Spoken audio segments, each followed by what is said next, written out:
Hey everybody, welcome back to Lettermen Row. This is the Byers Auto Practice Report. I am Austin Ward, joined by May and Spencer Holbrook. The Buckeyes are halfway to the weekend and a trip to Maryland. Lots of people talking about this as an intriguing matchup for Ohio State.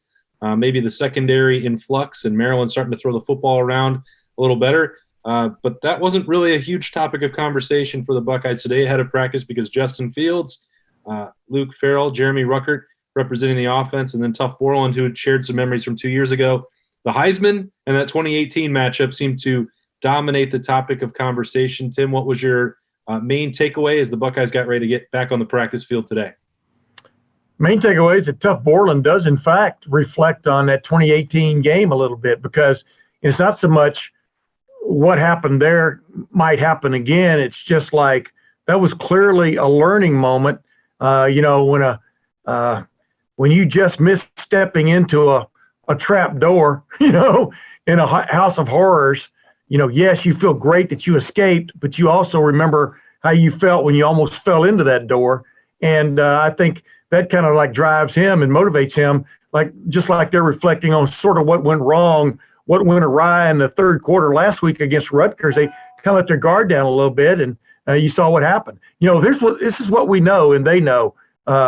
Awesome, is that, I only call you that on my podcast, Austin, is that Maryland's got some players. They got some pretty damn good skill players, and they've got a quarterback who seems to be gaining confidence by the second. And so they know that, what's coming on Saturday is going to be an aggressive offensive assault. And I think they're, from Tuff's viewpoint, I think they're girding themselves for that. Yeah, I think, and we've heard that, Tuff Borland talked about the importance of, keeping Tagovailoa in the pocket and from extending plays outside. And then, Sean Wade, weighed in yesterday before practice and talking about the importance of slowing down Rakim Jarrett.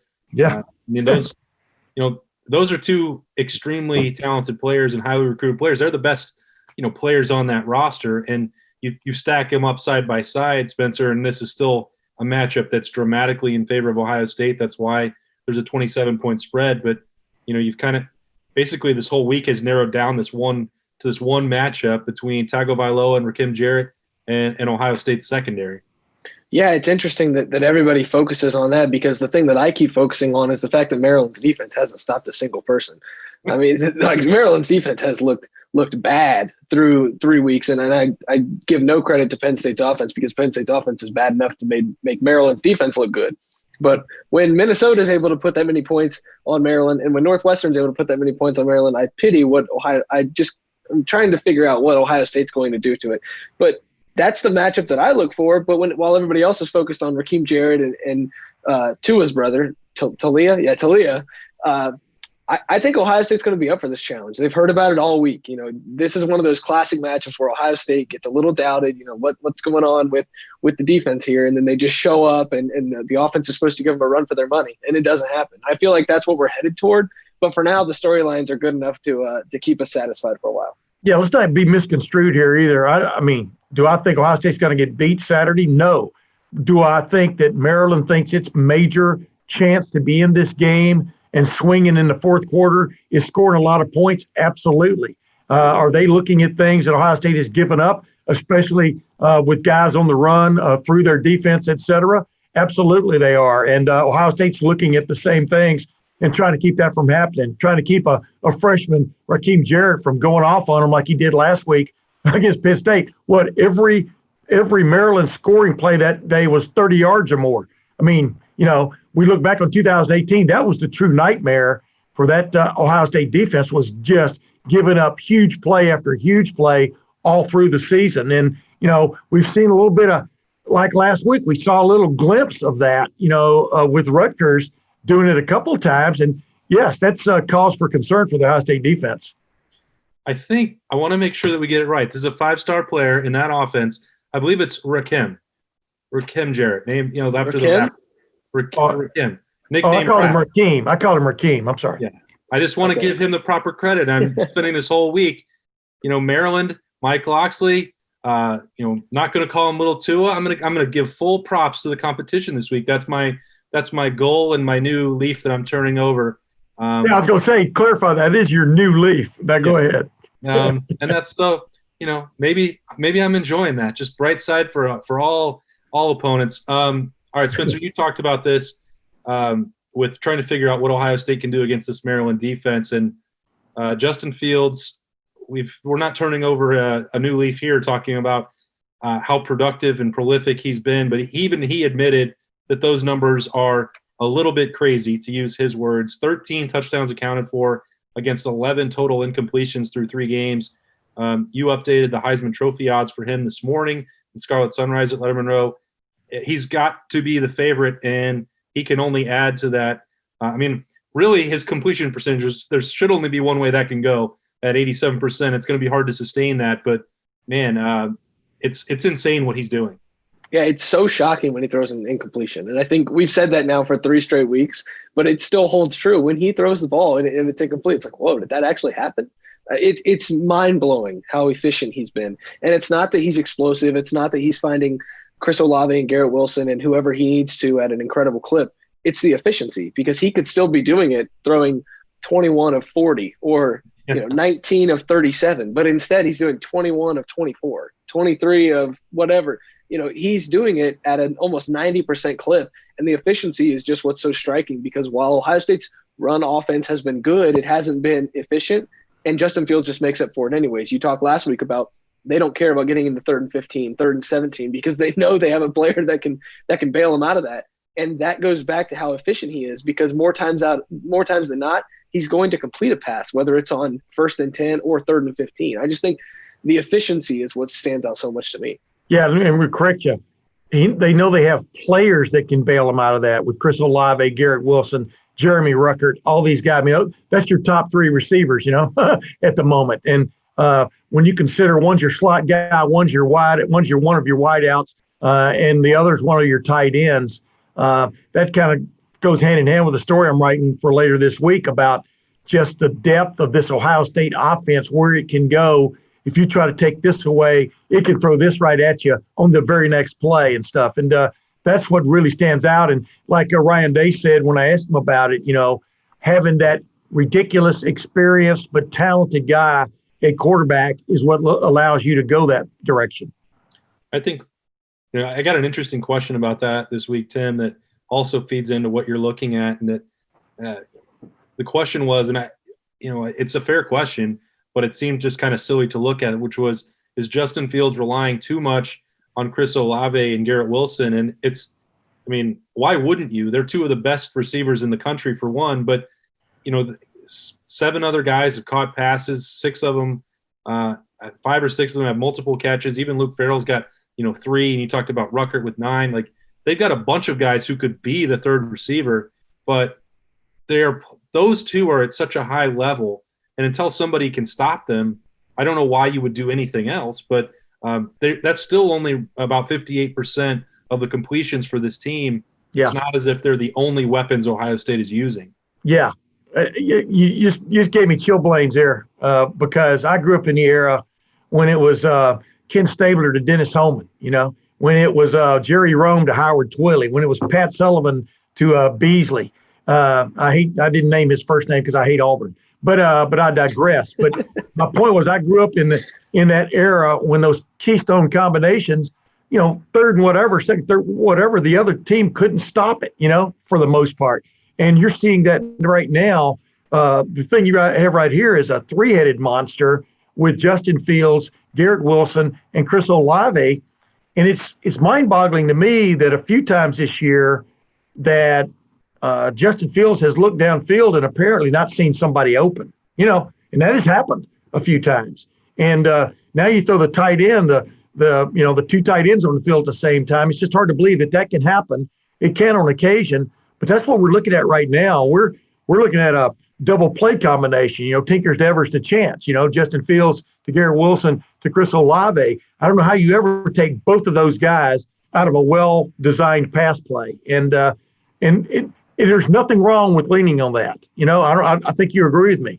The only thing you have to worry about is when the weather gets inclement. But, you've heard me say this before. Unless the wind is blowing extremely, there's no reason to not just keep throwing the football. And that's all you have to worry about. in late November and December is maybe the wind coming up. But if it gets cold, who cares? Keep airing it out. I think too, Spencer, that it's another example of like the way that this team is nitpicked because they are so loaded with talent. It's like, oh man, well, where can you look? Because you already know what you're getting from Garrett Wilson and Chris Olave, which is truly elite production. And so statistically, it's probably not ever going to look the same for Jeremy Ruckert, although his numbers are up for the tight ends compared to previous years. You know, Jamison Williams caught that touchdown on Saturday night to, validate some of what we've talked about and Tim has talked about with his speed and the ability to change things down the field. The same thing will be true. Julian Fleming might kick himself for a week or two because of that touchdown that got away, and the chances might not always be there. But we look at him and Jackson Smith and Jigba and maybe G. Scott and Mookie Cooper coming on. It's not as if there isn't third options here, and it'll rotate by week. It's just that the top two are so freaking good. Yeah, and if you look at this offense, Jeremy Ruckert is open because Chris Olave and Garrett Wilson are not open. Jamison Williams was open because either Chris Olave or Garrett Wilson, I can't remember which one it was, wasn't open. When you have to put so much attention on those guys, Chris Olave talked about it. If you want to bracket Garrett in the slot, Chris is going to be open. Well, if you try and take both of them away, somebody has to be open, whether it's a Jeremy Ruckert down the seam or Jamison Williams down the sideline, or even, I've talked about it before. I think Trey Sermon still has value in this passing game, as a check down route or something of that nature. Like, this offense can do so many different things, and having Garrett Wilson and Chris Olave be as dominant as they are is going to be just as efficient as the run game opens up the pass game. When you have two guys that you have to account for in the pass game, that opens up the pass game to other avenues, just as the running game would open up the pass game in general in the last few years that we've seen. And I think even the pass game is even going to open up the run game even more as we go along the season. Yeah, what's amazing to me, though, and it's around the country a little bit. I mean, just the big-time quarterbacks, the accuracy of quarterbacks almost across the board, not everywhere, it's just amazing to me how it is grown in proficiency. But then, like we were talking about just specifically about Ohio State, Justin Fields, to those guys, they're almost like long handoffs. I mean, just because the accuracy involved. Yeah. He has rarely just thrown a ball that a guy, with exception of Jackson Smith and Jigba, at the back of the end zone, and maybe Garrett Wilson on the sideline last week, which was another great catch, but where a guy just has to make a ridiculous catch. I mean, that's what's really stood out about his passing thus far. Don't you agree, Boston? Yeah, I just can't remember seeing anything like it. And I'm trying to make sure that that's not just even being a prisoner of the moment and leaning on the recency bias, because we obviously covered Dwayne Haskins and he was on such a roll. He was so accurate 2 years ago and a perfect fit for this offense. And we're like, well, we've never seen this before in Ohio State history. And, the passing records he set, I don't think I could have ever imagined that the very next guy would be able to elevate and potentially surpass. Because you remember when Justin Fields arrived, people at Georgia were like, he's more of a runner and he's not that accurate. He might make some throws, but he can't. Like, I don't know what Georgia saw. I don't understand how. Well, let me interrupt you. But you remember that first spring practice we were watching him, and I'm kind of thinking the same thing. Yeah. He wasn't hot at all, But go ahead. Yeah, he wasn't. I remember that, and it's like, okay, well, maybe what they said had some validity, and you kind of wondered. But even by the end of spring practice, and the spring game wasn't great. But you saw, maybe it was a Benjamin Victor that caught the deep ball. Yeah. Like, oh, okay, well, that's something right there you're going to build off. And I think the way that Ryan Day handled it was perfect because it kept Justin Fields really motivated throughout that entire offseason. But the point is, it's hard for me to imagine any program seeing him and not understanding that potential for him. Because even if he had a bad first practice of spring, where like he didn't maybe understand all the drills and they had that, the touch one that they throw over the net, he didn't quite have that down. I mean, it is a tribute to Ryan Day and the way that he develops quarterbacks, but also that this guy is a student of the game, a tireless worker, and he has gifts the likes I don't think that I've ever seen. Yeah, I invite people to go back and watch that podcast I had with his high school coach before the season started last year, where he totally expected what you're seeing now, what you saw last year, to come to fruition. And because like you said, he's a guy who'd been paying attention to him for a while, like we only got glimpses. We got those little Kodak moments, and it has come to fruition just like he forecast. Go ahead. I'm sorry, Spence. Oh, no, I just wanted to add that, when Dwayne Haskins was here, and I wasn't around with you guys for that, but when Dwayne Haskins was here, it was one of those things where you couldn't find things to nitpick about him because he was so accurate with the football and he was a great passer. But then he got into the NFL draft process and they're like, well, when he gets off his base, he's on the run, he's a little inaccurate. He has these mechanical flaws. I don't know what they're going to say about Justin Fields because he's accurate when he gets off his base. He doesn't really have a base because no matter how he throws, his arm angle, anything, it's still an accurate ball. I just go back to the two most impressive throws I've seen are the two to Garrett Wilson when Garrett Wilson's on his behind and Justin Fields is still putting it on the numbers. Like a catcher, that's as accurate as you can possibly be. A guy's sitting down, not even running anymore, and you're still just putting it on a line. And then that frozen rope to Chris Olave for the touchdown was out of this world. I don't think we've seen anything like this at Ohio State. And I think it's a tribute to his work ethic, like you said, because we all saw 4 for 13 in that spring game and we were all a little skeptical. I think I was. But maybe we were just prisoners of the moment in that case as well, because now when you see him, it's like night and day, a completely different player from what we saw in that spring game. Yeah. And the other thing quickly about that is, like part of my story is coming up this week is last week when it was clear that Rutgers was disrupting things in the middle of that Ohio State offensive line, you had, guards Harry Miller and Wyatt Davis and Josh Myers did not grade out champions this week. That's what but Ohio State had it in their arsenal, their Rolodex to, pardon the pun, roll Justin Fields out of the pocket. And like we talked about after the game, he was as accurate there as he was standing in the pocket. And that's what this guy gives you, man. I mean, we're really, too bad this is an abbreviated season because we're really seeing possibly the greatest quarterback from a talent standpoint and everything else to ever play the position at Ohio State. And like I said, too bad we're only going to get an abbreviated version of it. Since Berm's not here, I'm going to take the Byers Auto practice report off the rails myself. And this is my conspiracy theory for the week. Josh Myers, Wyatt Davis, and Harry Miller were intentionally letting some pressure come up the middle so that Justin Fields could escape outside the pocket, show that mobility, the ability to roll out away from pressure, throw off base, throw from different arm angles. Because think about how many different NFL scouts you've seen on social media cutting up clips of the Rutgers game and seeing how well Justin Fields can feel the pressure up the middle and the ability to escape without being rattled in the poise. That was a Ryan Day game plan for Rutgers. Let him have it, and let's build that stock so that he can surpass Trevor Lawrence as the number 1 pick. That's my theory now. Austin, thanks for joining us after counting votes in Pennsylvania. I think you might be onto something, Austin. Maybe Justin is there's something on the wrist thing that says, "Hey, let the pressure in. I'm gonna make a SportsCenter play right now." Just let him stop. Like in what was that? The movie, with Burt Reynolds, the remake with Adam Sandler. Just let him come. I'll take care of him. Remember up the middle. God, why can't I remember the name of the stupid movie? It's one of the great football movies of all time.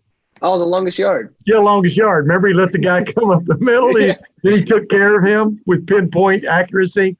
Now you guys are on my side. Now we've lost. Now we're off the rails. Now it's a Wednesday practice report off the rails. Brought to you by Byers Auto. Having fun with my guys Tim May and Spencer Holbrook.